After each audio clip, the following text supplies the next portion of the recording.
hope for some of Colorado's most vulnerable. For years now, Contact Denver 7 has told you about out-of-state investors buying up mobile home parks and then hiking rents. Well, tonight, our consumer investigator, Jacqueline Allen, found a community in Golden taking matters into their own hands. They're buying back their park thanks to some help from the city of Golden.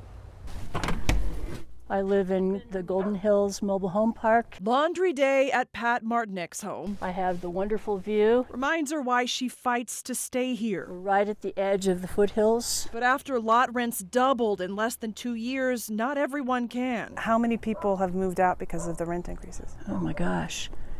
Well, 2 right here. Giving some background, the city of Golden says in November of 2021, Golden Hills Mobile Home Park was bought by Harmony Communities, an out-of-state investor that has since raised lot rents twice, forcing residents on fixed incomes like Gordon Gumbel to make tough choices. That means that my Social Security doesn't quite cover everything anymore, and I've had to cut back on the kind of food I eat.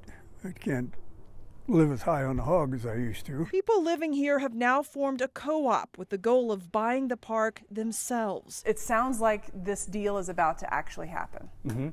Yeah. Tim Townsend is with Thistle, a nonprofit helping parks transition from private owners to resident-owned communities. He says Golden Hills residents have made 3 offers before that were not accepted, but the 4th offer has been. What we typically see is that a buyer comes in and starts a rent increase. Those rent increases have displaced families, and our goal with forming more resident-owned communities is to avoid that displacement, start creating more of an affordable housing option long-term. In a statement to Contact Denver 7, Harmony Communities states this opportunity is a win-win, and we couldn't be happier for everyone involved. But there's a catch. They do need additional funding at this point. Golden's mayor, Laura Weinberg, says the city has already committed $1 million to the affordable housing project. But this week, staff is recommending an additional $1 million toward the loan, or rents will go even higher. But I do know it is a priority. I also know that we hope to continue conversations with Jefferson County, who also has funding available for housing. We would love to have the help. For Pat, owning this property means peace of mind for her and her neighbors, but they all know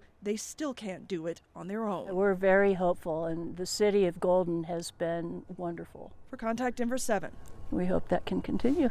I'm Jacqueline Allen. And the plan here is to close the deal by the end of July. And tonight, Golden City Council will discuss investing more money and may vote on that later. I promise you, we'll keep you posted.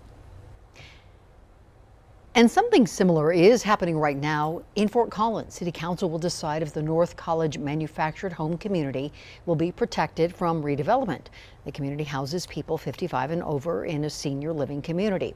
Now, City Council is considering rezoning that community as a manufactured housing zone district, meaning it would be unlikely the land is redeveloped and residents displaced. And this trend of investors buying up single-family homes really is growing across the country. We looked at an analysis from data firm CoreLogic, and it shows that in the 3rd quarter of last year, 26% of homes were purchased by investors. About half those were mom and pop investors, about a third were medium size, 8% were large investors, and 11% were so-called mega investors that own more than 1,000 properties. Now, a scholar at CU Boulder says it's making things tough for the average home buyer. We're competing against institutional buyers. They are by definition cash buyers. They don't have mortgages, they don't have contingencies, they've got briefcases full of cash ready to go. And their job, like the people you're bidding against, their job is to buy houses. Several states, including California and Arizona, have now introduced bills that would limit the number of investment homes that companies could purchase.